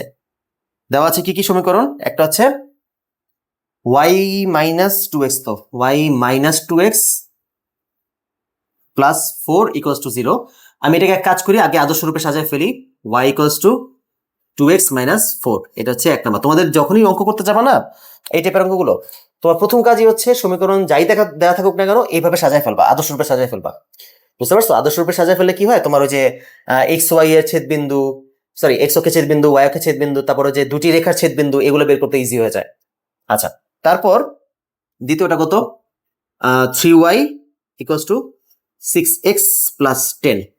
তো আমরা এখানে 3y = 6x + 10, তো এখানে আমি সবাইকে 3 দ্বারা যদি ভাগ করে দিই, y = কত, 2x + 10/3 দাঁড়াবে। এটা হচ্ছে আমাদের 2 নম্বর সমীকরণ। অলরাইট, এখন বলছে যে রেখাদ্বয় পরস্পরকে ছেদ করে না, আমাদের এটা দেখাতে হবে। এখন রেখাদ্বয় পরস্পরকে ছেদ করে না কিভাবে দেখাবো, আচ্ছা, ফার্স্ট অফ অল আমরা এক কাজ করি, এই যে দুইটা রেখা পাইছি না, এই দুইটা রেখার এক নংকে y equals two mx plus c এর সাথে তুলনা করে পাই। বলো, এটাকে যদি আমি এই রেখাটাকে যদি y equals two mx plus c এর সাথে তুলনা করে পাই, তাহলে বলো তো কত আসবে? ঢাল m1 ধরলাম, এটাকে ঢাল দ্বারা এখানে 2, আর y অক্ষের ছেদককে আমরা c দ্বারা প্রকাশ করি, c দ্বারা কত? c হচ্ছে -4। অলরাইট, দেখো প্রথম আমরা 1 নং থেকে ঢাল আর y অক্ষের ছেদক বের করলাম, এখন আমরা 2 নং থেকে বের করি। 2 নং কে y equals two mx plus c এর সাথে তুলনা করে পাই। কি হবে বলো? 2 নং এর তাহলে ঢাল কত দাঁড়াবে? ঢাল, আচ্ছা ওটাকে m1 দিছিলাম, এটাকে m2 ধরি। ঢাল হচ্ছে 2, y অক্ষের ছেদক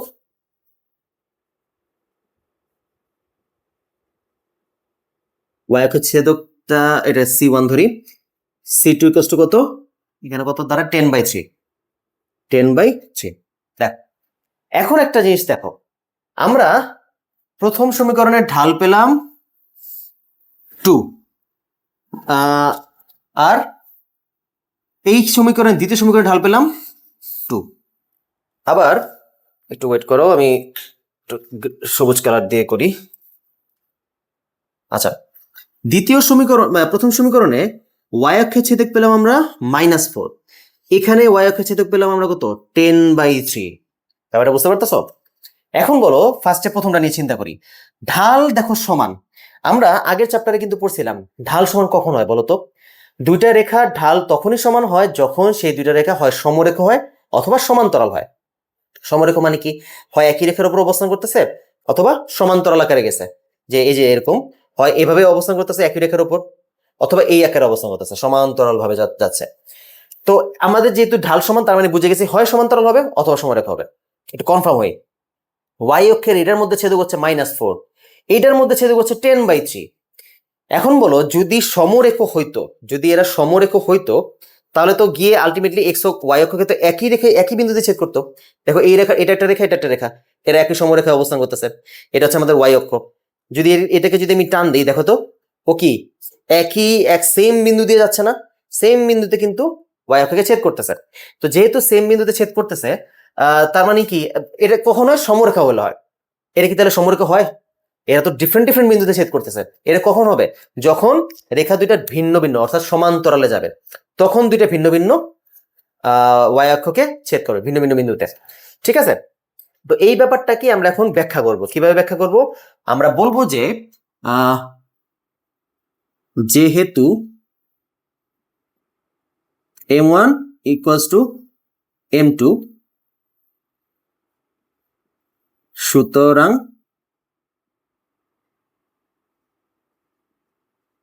রেখাদ্বয় হয় সমান্তরাল অথবা সমরেখ। কিন্তু কিন্তু কিন্তু কি এদের c1 is not equal to c2 হওয়ায় বলা যায়, কি বলা যাবে? যে রেখাদ্বয় সমান্তরালে আছে, সমান্তরালে আছে। কথা ক্লিয়ার? এখন বলো, এখন কি দুটি সমান্তরাল রেখা কি কখনো জীবনে একজন আরেকজনকে ছেদ করতে পারবে? যদি একজন আরেকজনকে দুটি রেখা ছেদ করতে নাই পারে, যদি দুটি রেখা ছেদ করতে নাই পারে, তাহলে কি তাদের কোনো সমাধান থাকবে? আমরা সমাধান বলতে কি বুঝি? সমাধান বলতে বুঝি তো দুটি রেখার ছেদ বিন্দু। তাই না? দুটি রেখা যদি পরস্পরকে ছেদ করে, যেই বিন্দুতে ছেদ করে না সেটাই হচ্ছে দুটি রেখার কি বলে তোমার সমাধান। আর এই সমাধানটা আমরা যে প্রতিস্থাপন, অপনয়ন অথবা আর্গুণন পদ্ধতিতে বের করি। তো যেহেতু এরা সমান্তরাল, তার মানে এখানে সমাধান থাকার কথাই না, তার মানে বলতে পারতেছি সমান্তরাল আছে। অর্থাৎ অর্থাৎ এদের কোনো ছেদবিন্দু নেই। ঠিক আছে, ছেদবিন্দু নেই, তার মানে বলা যায়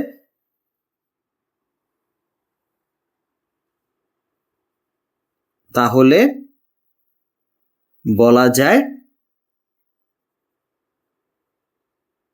কি বলছিল আমাদের প্রমাণ করতে? বলছিল যে দেখো যে রেখাদ্বয় পরস্পর ছেদ করে না। আচ্ছা, ছেদ করে না, এটাই তো তাহলে হয়ে গেছে, ছেদবিন্দু নেই। তাহলে বলা যায়, আমি তাও লিখে দিই যে রেখাদ্বয় পরস্পর কে ছেদ করে না। ঠিক আছে, ব্যাস। তো এই হচ্ছে আমাদের প্রথম অংশের অ্যান্সার। অলরাইট, তো প্রথম অংশের অ্যান্সার আমরা পেয়ে গেছি যে এরা কেন ছেদ করে না। তারপর বলছে যে এদেরকে চিত্র এঁকে ব্যাখ্যা করো, সমীকরণ দুটির সমাধান নেই। চিত্র এঁকে এখন কিভাবে ব্যাখ্যা করব? তো চিত্র যদি আঁকতে যাই, মনে আছে একদম শুরুর দিকে বলছিলাম আমাদের চিত্র আঁকতে গেলে দুইটা বিন্দু মাস্ট লাগবে, দুইটা বিন্দু ছাড়া আমরা চিত্র আঁকতে পারবো না। তো এখন আমার কাজ হচ্ছে এই যে দুইটা সরল রেখার সমীকরণ পাইছি আমরা, এখান থেকে আমাদের দুইটা বিন্দু বের করতে হবে। আর দুইটা বিন্দু আমরা কিভাবে বের করি? এক্স অক্ষের ছেদবিন্দু, ওয়াই অক্ষের ছেদবিন্দু। এক্স অক্ষের ওয়াই অক্ষের ছেদবিন্দু বের করে দেন যে বিন্দুগুলো আছে সেগুলোকে আমরা চিত্রে বসাবো। চিত্রে বসানোর পরে দেখবো যে এরা একজন একজনকে ছেদ করতেছে না, এরা সমান্তরালে যাচ্ছে। তখন আমাদের এই ব্যাপারটা ওরা ব্যাখ্যা চাইছে। তো আসলে আমরা এক্স অক্ষের ওয়াই অক্ষের ছেদবিন্দুটা বের করে ফেলি। ঠিক আছে, এটা যদিও আমি জানি তোমরা পারো এটা, তাও একটু আমি এখন আর এই যে বাংলা কথাগুলো লিখবো না এক্সট্রা, আমি জাস্ট এখানে শর্টকাটে লিখে যাব। ঠিক আছে, আমরা ধরলাম যে 1 নং এর ছেদবিন্দু হচ্ছে এ আর বি, আর 2 নং এর ছেদবিন্দু হচ্ছে সি আর ডি। তাহলে বলো এ আর বি এর জন্য কি করব? ফার্স্টে এ এর জন্য ওয়াই এর মান 0 বসাই। ওয়াই এর মান যদি 0 বসাও, 0 = 2x - 4, তাহলে 2x = দাঁড়াচ্ছে 4, x = দাঁড়াবে 2। তাহলে a এর স্থানাঙ্ক পাচ্ছি কত? 20। ঠিক আছে, বি এর জন্য আমরা কি করব? বি এর জন্য আমরা x এর মান 0 বসাবো। তাহলে কি করব বাবা? আবার আমরা যদি x এর মান 0 বসাই তাহলে এই পুরোটা 0 হয়ে যাবে, y এর মান আসবে 4। তো বি এর মান পাচ্ছি কত আমরা? 0 - 4। আর লেখাটা কিন্তু তোমরা আমি আগেই দেখাই দিছি যে এরপর আমি তো শর্টকাটে করতেছি, তোমরা কিভাবে লিখবা? তোমরা ফার্স্টে বলে নিবা যে মনে করি 1 নং সরল রেখাটি এক্স ও ওয়াই অক্ষকে যথাক্রমে এ ও বি বিন্দুতে ছেদ করে, দেন এভাবে বিন্দু বের করবা। আবার সেম ভাবে 2 নং সরল রেখাটি এক্স ওয়াই অক্ষকে সি ও ডি বিন্দুতে ছেদ করে, দেন এভাবে আবার বের করবা। ওই যে আমরা ফার্স্টের দিকে যে অঙ্কটা যে কাজ করছে। অলরাইট, তো এবার আসো সি আর ডি বের করি। তো সি বিন্দুর জন্য কি হবে? সি হচ্ছে এক্স অক্ষের ছেদ বিন্দু, এটা হচ্ছে এক্স, এটা হচ্ছে ওয়াই। সেম ভাবে এটা ছিল এক্স, এটা হচ্ছে ওয়াই। তো এক্স অক্ষের ছেদ বিন্দুর জন্য ওয়াই এর মান 0 বসাইতে হয়। তো 0 = 2x + 10/3, তাহলে 2x = দাঁড়াচ্ছে -10/3। তো এখানে 2 দিয়ে যদি কাটো, x দাঁড়াবে -5/3। আর এটা হচ্ছে আমাদের কার মান বেরিয়েছে? সি এর মান। সি এর মান হচ্ছে কত? -5/3 আর 0। আর ডি দাঁড়াবে কত? এখানে যদি y x এর মান 0 বসায় দাও তাহলে 10/3, এটা হচ্ছে আমাদের ডি এর মান। তো আমরা দেখো আমরা এখানে এই যে এটা হচ্ছে প্রথম রেখার সমীকরণ পেয়ে গেছি, আর এটা হচ্ছে আমাদের দ্বিতীয় রেখার সমীকরণ আঁকার জন্য যে বিন্দুগুলো সেগুলো আমরা পেয়ে গেলাম। এখন আসলে বিন্দুগুলো রেখাগুলো আঁকি। ফার্স্টে 2 0 1 2, এই যে 2 0 0 - 4 1 2 3 4 0 - 4, তার মানে এইটা হচ্ছে একটা রেখা, এটা হচ্ছে এ বি। তারপর বলছে সি -5 3 -5 3 মানে হচ্ছে 5/3 মানে হচ্ছে 1.66 মেবি, -5 3 মানে হচ্ছে 1.66। তো তাহলে 1 2, এই যে 1.66 আনুমানিক এখানে হবে। আর 0 10/3 10/3 মানে হচ্ছে 3 পয়েন্ট সামথিং, মানে 3.33 হোপফুলি মনে হয়। তাহলে 1 2 3.33 মানে হচ্ছে এটা। তো আমি এটা হচ্ছে আমাদের কি, এটা হচ্ছে সি আর এটা হচ্ছে ডি, এই দুটোকে যদি যোগ করি তাহলে এই হচ্ছে রেখা। বুঝা গেছে? তো দেখো আমরা চিত্র থেকে দেখতে পাচ্ছি কি দুইটা রেখা পরস্পর সমান্তরালে আছে। এই কথাটা তুমি বলে দিবা যে এখানে কিন্তু বলবা আবার এক্স ওয়াই সমতলে বিন্দুগুলো বসিয়ে পাই, দেন একটা গ্রাফ পেপার দিবা, এটা হচ্ছে গ্রাফ পেপার দিবা, দেন নিচে লিখে দিবা কি যে চিত্র হতে দেখা যায়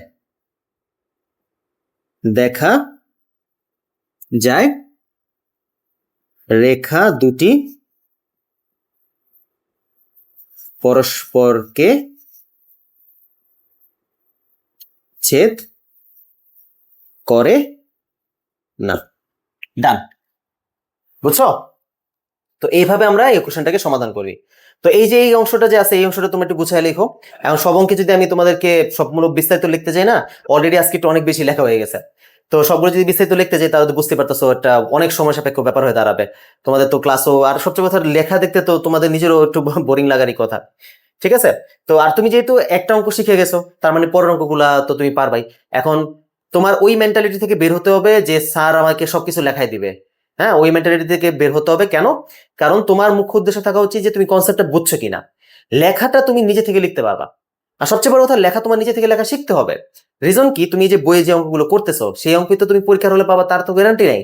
আমি বলছিলাম একটু আগে 14 নম্বরটা আমাদের অনেক বেশি আসে, দ্যাট ডাজন্ট মিন যে হুবহু এটা দিয়ে দেয়। এর মধ্যে কিন্তু চেঞ্জ আসে, বা তোমার কথার অ্যাঙ্গেলে চেঞ্জ করে দেয়, দেন হচ্ছে তোমার বিন্দুগুলোর পজিশনিং চেঞ্জ করে দেয়, বা এটার সাথে আরো নতুন কিছু অ্যাড করে দিতে পারে। তখন তো তোমার লেখাগুলো নিজে থেকে বানিয়ে লিখতে হবে, তাই না? এই জন্য নিজে থেকে বানায় লেখা তোমার শিখতে হবে। তুমি টিচার কি লিখে দিছে, আমি যা লিখে দিছি হুবহু তুমি তা লিখবা, এই কনসেপ্টে থাকলে কিন্তু তুমি যখনই অঙ্ক চেঞ্জ করে আসবে তখন তুমি লেখা পাবা কোথা থেকে। সো তোমার এখন থেকে প্র্যাকটিস করতে হবে যে আমি যে কোনোভাবেই কেন লেখাটা নিজের মতো গুছায় লিখতে পারি কিনা। ঠিক আছে? সো এই হচ্ছে আমাদের আজকের কত নম্বর অঙ্কটা করলাম, এটা হচ্ছে 15 নম্বরটা না? তো 15 নম্বরটা অঙ্ক আমরা আজকে এই পর্যন্ত করলাম। আচ্ছা, আজকের ক্লাসটা আমি এই পর্যন্ত রাখতেছি, কারণ একদিনে আবার বেশি কিছু নিয়ে লোড নিয়ে ফেললে আবার সমস্যা।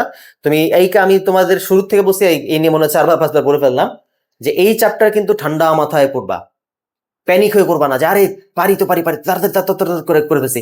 খুব ঠান্ডা মাথায় চিন্তা করে এটা করবা।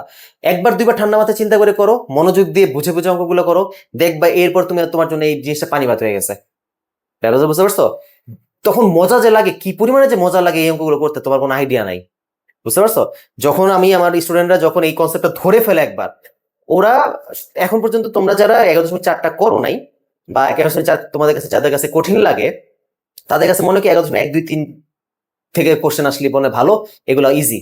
বা তুমি মানে বিশ্বাস করো, এই চ্যাপ্টারটা তুমি যখন ভালো মতো পেরে যাবা তখন তুমি খালি প্রে করবা যে এই চ্যাপ্টার থেকে যেন অঙ্ক আসে। এই চ্যাপ্টার থেকে অঙ্ক আসলে ফাটাই দিব।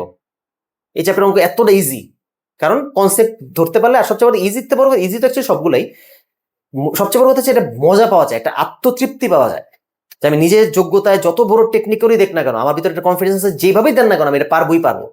বিকজ আমি সব ওয়ে জানি, আমি এটাকে খেলার মতো সব ধরনের রাস্তা আমার জানা আছে। আপনি যেভাবেই দেন না কেন কোশ্চেন আমি পারবোই পারবো, এই কনফিডেন্সটা তখন চলে আসে। এবারে বুঝতে পারছো? সো এইভাবে পড়বা যে যেন একটু ঠান্ডা মাথায় আস্তে আস্তে পড়বা। শুধুমাত্র অঙ্ক সলভ করা প্রয়োজন, বেশি বেশি তাড়াতাড়ি সিলেবাস শেষ করা প্রয়োজন, এইভাবে পড়তে চাও না। এভাবে পড়লে অঙ্ক সলভিং ক্যাপাবিলিটি তোমার বাড়বে না। অলরাইট, ঠিক আছে। তাহলে আমাদের 15 পর্যন্ত শেষ। নেক্সট ক্লাসে আমরা 16 17 18 19 করবো, প্লাস এখানে সৃজনশীল আছে, সৃজনশীলটাও দেখবো। তারপর নমুনা প্রশ্নতে আছে অনেকগুলো, আমাদের 1 2 3 এখানে অবজেক্টিভ আছে অনেকগুলো, সৃজনশীল দেন মানে মোট কথা হচ্ছে অনেকগুলো টপিকই আছে, যার মধ্যে ম্যাক্সিমামই দেখবা যে বিগত চ্যাপ্টারগুলোতে আমরা যা করছি সেখান থেকে কমন চলে আসবে। আর প্লাস হচ্ছে এখানে উদাহরণেও কয়েকটা অঙ্ক আছে, একটা দুইটা সৃজনশীল আছে মেবি। আচ্ছা, এগুলোকেও আমরা নেক্সট ক্লাসে সবাই আমরা সমাধান করব। হোপফুলি নেক্সট ক্লাসে এটাকে পুরো চ্যাপ্টার শেষ করে দিতে পারবো, বেশি একটা সমস্যা হবে না। ঠিক আছে? তো তোমরা অবশ্যই কিন্তু এই যে আমি আজকে অনেকগুলো অঙ্ক যে স্কিপ করে গেলাম, যেগুলো তোমাদের কিন্তু এগুলো হোমওয়ার্ক দিয়ে দিতেছি, অবশ্যই হোমওয়ার্ক করবা। যতটুকুই সমস্যা হবে সেগুলো কিন্তু অবশ্যই আমাকে কমেন্ট বক্সে জানাবা। আমি কিন্তু তোমাদের বলছি প্রত্যেকটা জিনিস কিন্তু আমি ভিডিও করে তোমাদেরকে রিপ্লাই দিয়ে দেবো। ঠিক আছে? হয়তো একটু দেরি হতে পারে, ধরো তুমি দুপুরে সকালে অ্যাপ্লাই কমেন্ট করছো, আমার তো রিপ্লাই দিতে দিতে রাত্র হইতে পারে। রিজনটা হচ্ছে আমি আমার নিজের আলাদা কাজও থাকে, আমাদের আলাদা ব্যাচও পড়াইতে হয়। তো এভরিথিং সবকিছু কেনার পরে আমি বাসায় আসার পরে দেন তোমাদেরকে এগুলো সলভ করে দেবো। ঠিক আছে? ওটুকু একটু তোমাদের আশা করি তোমরা ধৈর্য ধরবা। আর হচ্ছে গিয়ে যে কোনো question, any kind of question থাকলে তোমরা আমাকে করবা, আমি সেগুলো সবগুলো তোমাদেরকে রিপ্লাই দিয়ে দেবো। ঠিক আছে? ধন্যবাদ সবাইকে ক্লাসটা এতক্ষণ ধৈর্য ধরে দেখার জন্য।